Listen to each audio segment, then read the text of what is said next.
bezanya selain mana boleh buat pelajaran secara kendiri, pandai ni ada analisis. Mempersembahkan juara Delima Pandai. Pertandingan akademik aplikasi mudah pertama di Malaysia dibawakan khas penyelenggaranya pertandingan nurani terbesar di Malaysia. Diiktiraf oleh Malaysia Book of Records.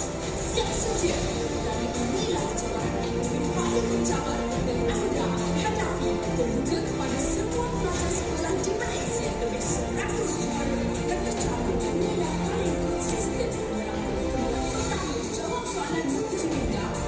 Saya selesaikan cabaran aplikasi yang menarik. Fokus pada anda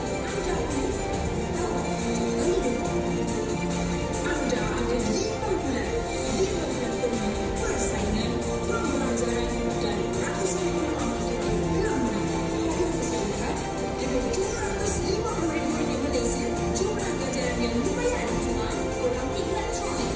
Das eksklusif menanti anda. Jika anda pelajar berumur 7 hingga 17 tahun, peluang anda tiada yuran pendaftaran, tiada cas tersembunyi, yakin, tekad dan semangat itu cukup. Setiap peserta akan menerima markah rasmi PAJSP Peringkat Kebangsaan bermula 1 Jun hingga 31 Oktober 2022. Pertandingan bermula. Juara Delima Pandai. Terdahulu, berfikir dahulu sebelum bertindak. Tekan pelajaran je. Objektif kita yang ketiga, kenapa kita berkolaborasi bersama dengan Jabatan Pendidikan Negeri Selangor adalah untuk kita naikkan prestasi akademik murid kita.